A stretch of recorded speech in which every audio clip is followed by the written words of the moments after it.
اس وقت جو وبائی صورتحال بیماری کی چل رہی ہے، اللہ سے دعا ہے اللہ ہم سب کی حفاظت فرمائیں، ہمارے متعلقین کی حفاظت فرمائیں، جتنے لوگ بیمار ہیں اللہ تعالیٰ ان سب کو شفائے کاملہ عاجلہ مستمرہ عطا فرمائیں۔ جب اللہ کا حکم آ جاتا ہے تو وہ پورا ہو کر کے رہتا ہے اور اس کو کوئی چیز ٹال نہیں سکتی۔ حدیثوں میں ہے ما اصابک لم یکن لیخطئک وما اخطأک لم یکن لیصیبک، جو چیز تمہیں پہنچی وہ ٹلنے والی نہیں تھی، جو ٹل گئی وہ پہنچنے والی نہیں تھی۔ دیکھو اللہ نے ہم کو بہت بڑی دولت جو دی ہے نا، وہ ایمان کی دولت دی۔ اس وقت جو حالات ہیں، وبا حق ہے، بیماری حق ہے، میں بیماری کا انکار نہیں کر رہا ہوں، وبا کا انکار نہیں کر رہا ہوں، مگر اس پوری صورتحال میں جو چیز بہت دل میں محسوس ہو رہی ہے وہ یہ ہے کہ ہمارے ایمان کی جانچ اور آزمائش ہو رہی ہے، اور ہم کتنے کھرے اتر رہے ہیں ہمیں دیکھنے اور سمجھنے کی ضرورت ہے۔ فتنے ہیں، اللہ کے رسول صلی اللہ علیہ وسلم نے بہت پناہ مانگی، ہم لوگوں کو بھی مسنون دعاؤں کا اہتمام کرنا چاہیے، مسنون دعاؤں کا اہتمام۔ رسول اللہ صلی اللہ علیہ وسلم سے جو دعائیں منقول ہیں، کتابوں میں ہیں، الحزب الاعظم ہے، مناجات مقبول ہے، اور اسی طرح اور بھی بہت سے علماء نے، عرب ممالک میں ایک سعید بن وہب القحطانی ہیں، وہ دعاؤں کی کتابیں لکھتے ہیں،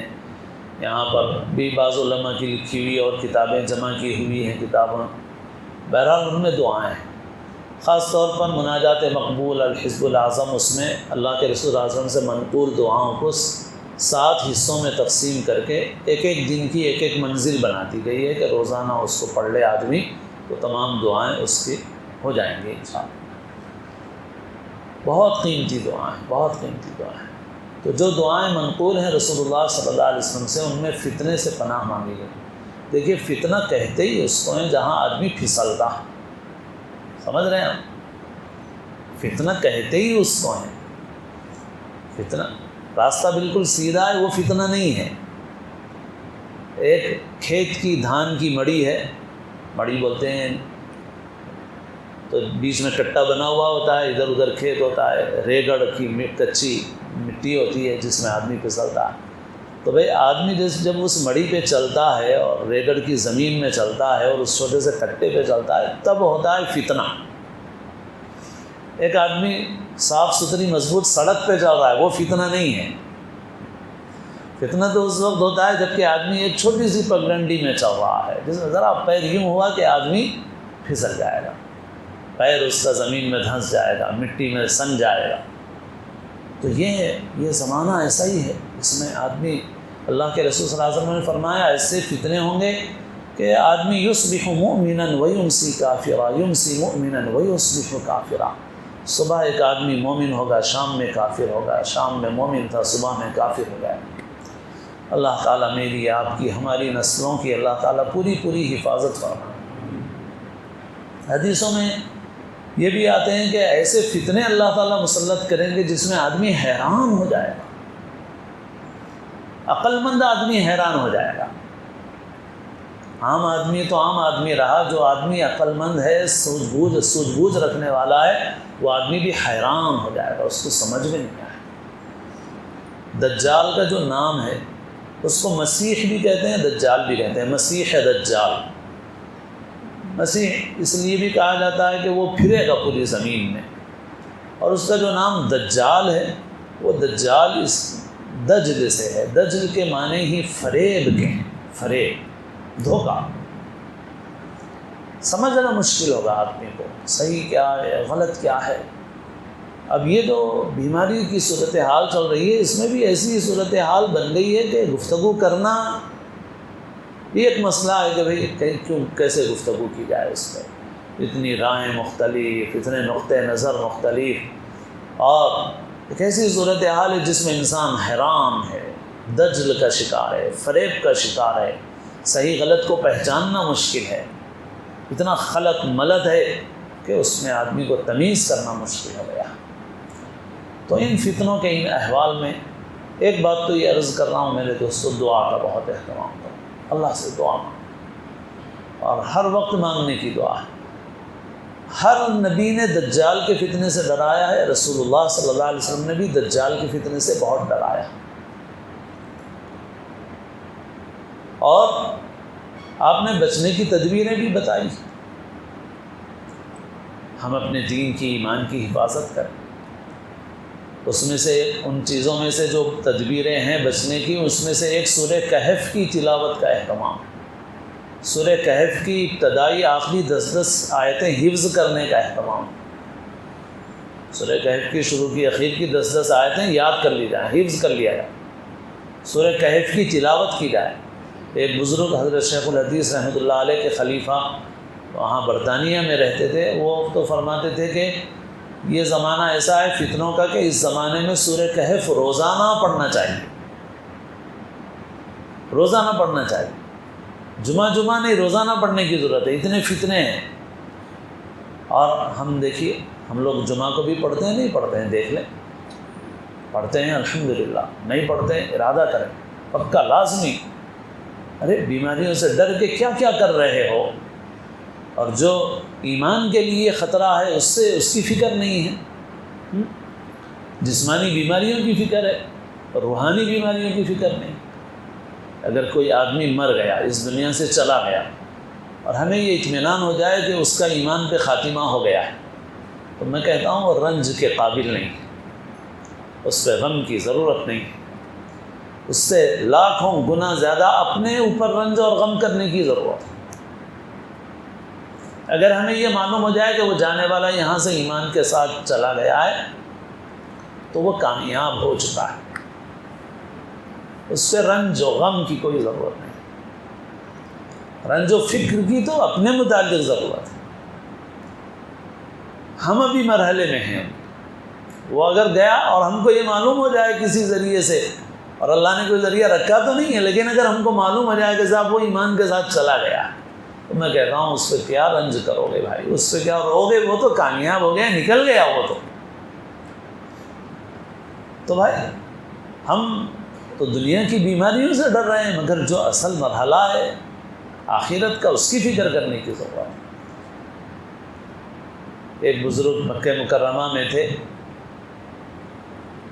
اور حیدرآباد سے تعلق رکھنے والے ایک بڑے عالم دین ان کی عیادت کے لیے گئے، اور ملاقات، زیارت اور عیادت کے لیے، اور ان کو بہت ساری بیماریاں تھیں، تو پوچھا حضرت کیسی ہے طبیعت، اور فلاں بیماری کیسی ہے، فلاں کیسی ہے، تو وہ بزرگ کہنے لگے بھائی ان بیماریوں کا کیا پوچھتے ہو، ان کو چھوڑ دو، فکر تو ان بیماریوں کی ہے جن کا اثر مرنے کے بعد بھی باقی رہنے والا ہے، فکر تو ان بیماریوں کی ہے، ان بیماریوں کی کیا پوچھتے ہو، یہ تو موت کے ساتھ ختم ہو جائیں۔ تو بھائی ان بیماریوں سے ڈر ڈر کے کیا کر رہے ہو، مگر ایمان کی فکر، اپنی آخرت کی فکر، موت تو پکی ہے، آنے والی ہے، اس سے تو کوئی مفر نہیں ہے، اس کے بعد کی زندگی میں کیا ہونے والا ہے اس کی فکر کرنا ہے۔ اگر ہے اس کی فکر تو اعمال کا اہتمام کرو، جمعہ کے دن سورہ کہف کی تلاوت اہتمام سے کرنا ہے، اپنے بچوں کو عادت ڈالنا ہے اس کی، سورہ کہف پابندی سے پڑھو، حفظ کر لو، تاکہ دجال اور دجالی فتنوں سے محفوظ رہو، اس کا اہتمام۔ اور میرے دوستو، میں جیسے عرض کر رہا ہوں کہ ان حالات میں ہمارے ایمان کا امتحان ہو رہا ہے۔ دیکھو بیماری سے ڈر تو طبعی ہے، اور اس وقت بھی موت، اموات بکثرت ہو رہی ہے، اللہ تعالیٰ عافیت کا معاملہ فرمائے، جلد از جلد اس وبا اور بلا کو اللہ دفع فرمائے۔ چل رہی ہے، لیکن میرے دوستو، بزرگوں نے فرمایا ہے کہ بھائی آدمی کو موت سے نہیں بلکہ گناہوں سے ڈرنا چاہیے، گناہوں سے ڈرنا چاہیے۔ جیسے میں نے کہا موت تو حدیث میں فرمایا موت مومن کے لیے تحفہ، جیسے میں نے کہا اگر کوئی پار ہو گیا ایمان کے ساتھ تو موت غم کی چیز نہیں، نکل گیا وہ تو، پار ہو گیا، کامیاب ہو گیا وہ تو۔ لیکن گناہ انسان کے ایسے ہیں، ان سے ڈرنے کی ضرورت ہے۔ مومن ہمیشہ تیار رہتا ہے آخرت کے سفر کے لیے۔ مومن کی علامت ہے، مومن نہیں ڈرتا، مگر ایسا محسوس ہو رہا ہے کہ ہمارا ایمان بہت کمزور ہو گیا، ہمارا خوف طبعی تو ایک حد تک ٹھیک ہے لیکن اس سے زیادہ خوف ہو گیا۔ ایسا معلوم ہو رہا ہے کہ دنیا کی محبت دل میں بیٹھ گئی، آخرت کی فکر نہیں ہے، آخرت کا یقین نہیں ہے۔ من احب لقاء اللہ احب اللہ لقاء، جو اللہ سے ملنے کو محبوب رکھے گا اللہ بھی اس سے ملنے کو محبوب رکھے گا۔ تو میرے دوستو، اتنا زیادہ خوف ڈر یہ اچھی بات نہیں، ڈر گناہ سے ہونا چاہیے، اللہ کی نافرمانی سے ہونا چاہیے۔ لہٰذا اگر ہمیں کچھ اندیشہ ہو رہا ہے بیماریوں کا تو اللہ سے توبہ کرو، معاملات کو صاف کرو، حقوق کو ادا کرو، وصیتیں کر دو، لکھ کے دے دو، بول دو، بتا دو، ہلکے ہو جاؤ، تیار ہو جاؤ، ٹھیک ہے، وقت آئے گا چلے جائیں، جب اللہ نے وقت رکھا جب جانا ہی جانا۔ لیکن بعض اوقات ہم لوگوں کی صورتحال ایسی دکھ رہی ہے کہ افسوس ہو رہا ہے کہ دوسروں سے بھی ہم کمزور ثابت ہو رہے ہیں، غیروں سے بھی کمزور ثابت ہو رہے ہیں۔ تو اس وجہ سے میرے دوستو، اتنی خوف کی فضا یہ ایک مومن کی شان کے مناسب نہیں ہے۔ مومن کو اتنا خوف زدہ نہیں ہونا چاہیے، اور مومن کو تیار رہنا چاہیے، اور مومن کو موت سے زیادہ گناہوں سے ڈرنا چاہیے، اللہ کی نافرمانی سے ڈرنا چاہیے۔ تو دعاؤں کا اہتمام کیجیے، ضروری احتیاط اور تدبیریں کیجیے، اور اصل تدبیریں قوت مدافعت کو باقی رکھنے بڑھانے کی تدبیریں۔ اور اب تو تحقیقات آ رہی ہیں، ابھی ایک شہر کی معروف شخصیت ہیں، ڈاکٹر ہیں، وہ بھی بیمار ہیں، ان کے لڑکے نے خود بتایا ابھی 2-3 دن پہلے کہ ایک ریسرچ ابھی یہ آئی ہے کہ یہ بیماری ان لوگوں میں زیادہ ہے جو پرتعیش زندگی گزارتے ہیں، اسی وجہ سے سلم کے لوگوں میں نہیں ہے، مزدور لوگوں میں نہیں ہے، پرتعیش لوگ زندگی جو گزارتے ہیں ان لوگوں میں یہ بیماری زیادہ ہے۔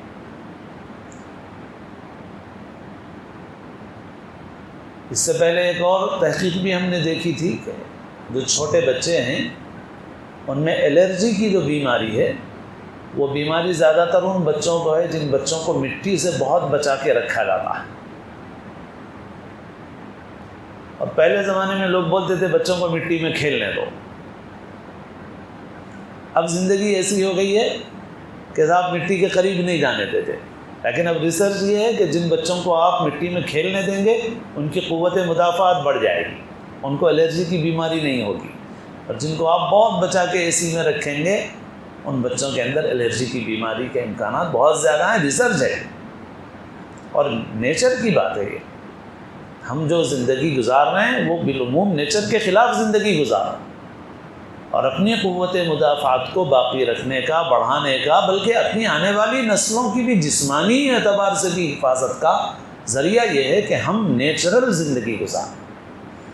اور ہمیں سسٹم کے متعلق یہ احساس ہوتا ہے کہ ہمارا سسٹم خوف بڑھا رہا ہے، اور یہ بات فطری ہے کہ جتنا خوف بڑھے گا اتنے ہی خطرات بڑھیں گے۔ بیماری تو ہونے ہی کی ہے، موت تو آنے کی ہے جس کو آنے کی ہے، مگر جتنا خوف بڑھیں گے اتنا خطرہ بڑھے گا۔ تو خوف بھی بڑھ رہا ہے اور لوگ نیچرل زندگی سے دور ہو رہے ہیں۔ فطری زندگی گزارو، ہوا میں رہو، دھوپ میں رہو، واکنگ کرو، چہل قدمی کرو، اچھا کھاؤ،